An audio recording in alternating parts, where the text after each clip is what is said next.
En este vídeo abordaremos la utilización de la propiedad display de CSS cuando se le asigna el valor flowRoot, el cual se utiliza en la construcción de un contexto de formato de bloque sin generar efectos secundarios que perjudiquen la maquetación de un determinado proyecto web. Los invito a conocer la forma óptima de construir un VFC, la cual puede aplicarse a un contenedor para evitar que un determinado contenido envuelva a un elemento flotante alojado en su interior, sumando así un conocimiento importante a la hora de reducir el tiempo de creación y depuración de un diseño construido utilizando la tecnología de CSS.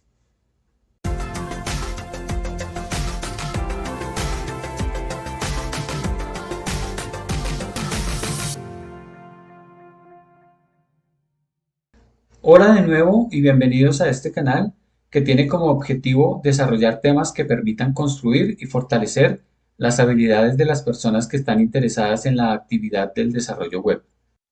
En esta ocasión vamos a continuar el análisis del contexto de formato en bloque que iniciamos en el vídeo anterior,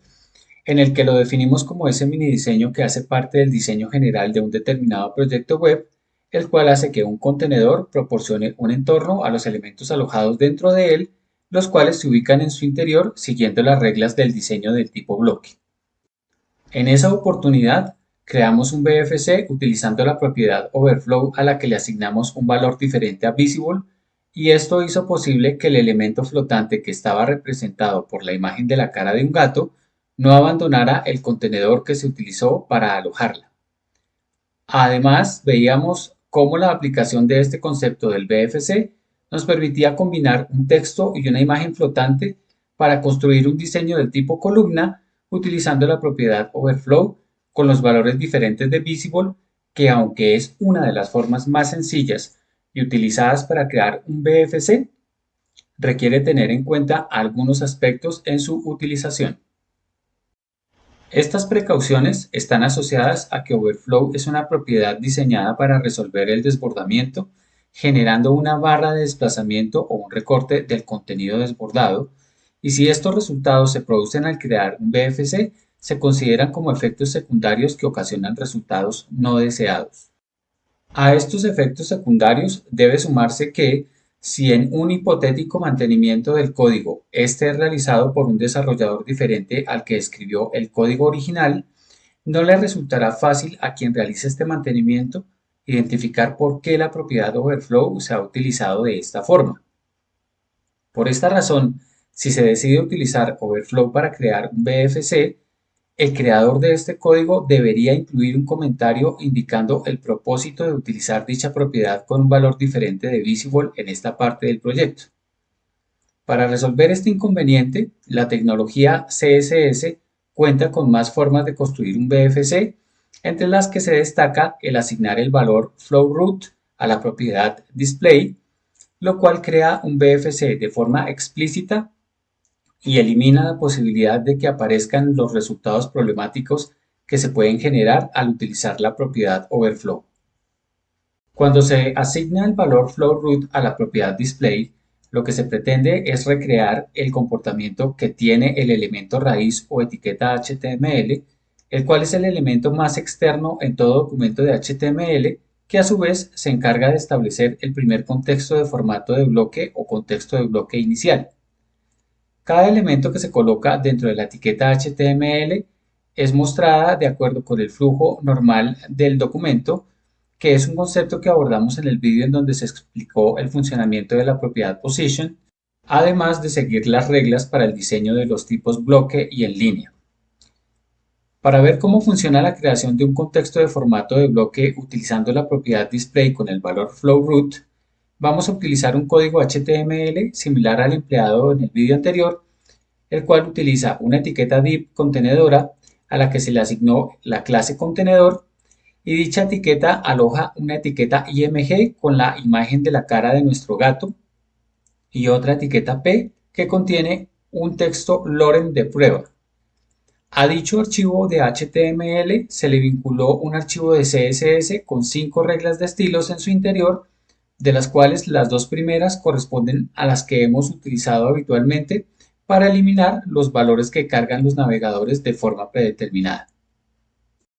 En la tercera regla de estilos se utiliza la clase contenedor como selector y en su interior se define un borde sólido de 2 píxeles que nos permite visualizar si los elementos internos generan desbordamientos, mientras que en la cuarta regla de estilos se emplea la etiqueta P como selector para asignar un tamaño de fuente de 40 píxeles al contenido del tipo texto. Finalmente, en la última regla de estilos se utiliza la etiqueta IMG como selector y en su interior se agregan 3 declaraciones. En la primera de ellas se agrega la propiedad float con el valor right para que la imagen se convierta en un elemento flotante que se ubique a la derecha del contenedor. En la segunda declaración se emplea la propiedad margin left, a la cual se le asigna el valor de 40 píxeles para separar esta imagen del texto de prueba alojado en nuestra etiqueta P, y en la tercera declaración se utiliza la propiedad box shadow, que se utiliza para agregar sombras en los elementos y que en este caso reforzarán el impacto visual de nuestro elemento flotante. Esta propiedad box shadow, de la que realizaremos aplicaciones más detalladas en futuros vídeos, utiliza una sintaxis de 5 valores y cada uno de ellos representa un componente que nos permite generar el efecto de sombra que queremos construir. El primer dato representa el desplazamiento horizontal que debe tener la sombra y cuando se emplean números positivos para definir este valor, la sombra se ubicará a la derecha. Como en este caso estamos asignando un valor negativo de menos 20 píxeles, la sombra se generará en el lado izquierdo de la caja. El segundo valor indica el desplazamiento vertical de la sombra y el uso de números positivos para definir este valor ubican la sombra debajo de la caja del elemento, como está sucediendo en nuestro código, el cual utiliza el segundo valor de 20 píxeles. El tercer valor señala el radio de difuminado con el que se va a generar la sombra, lo que genera que después de este límite el color de sombra que se seleccione desaparecerá. Para nuestro código de ejemplo, el color que hemos seleccionado es el rojo, el cual corresponde al quinto y último valor asignado a la propiedad box shadow, lo que significa que nuestra imagen va a tener una sombra de color rojo en los extremos izquierdo e inferior, la cual se irá difuminando hasta desaparecer cuando llegue a los 20 píxeles de distancia del borde de la imagen. El cuarto valor es el único de los 5 valores de la propiedad box shadow que no es obligatorio y representa el radio de dispersión, el cual aumenta el tamaño de sombra cuando se le asignan números positivos y genera el efecto contrario cuando se emplean números negativos. En este caso, y dado que este valor es opcional, se le ha asignado 0, lo cual genera que la sombra conserve el mismo tamaño establecido por el tercer valor, que corresponde al radio de difuminado.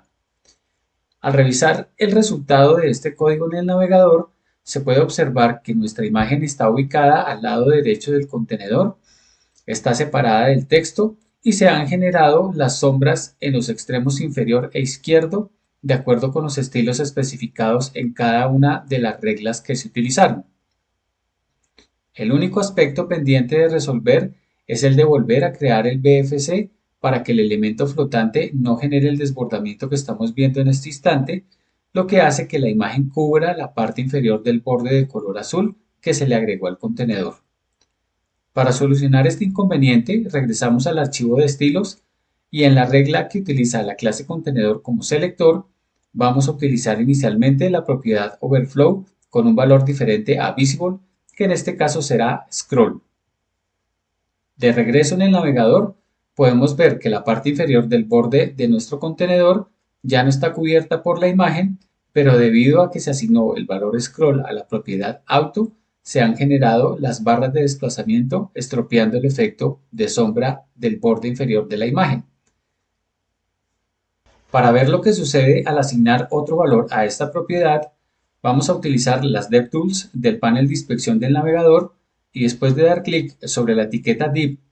ubicada en la parte superior del panel, buscamos la propiedad overflow en donde reemplazamos el valor scroll por el valor hidden.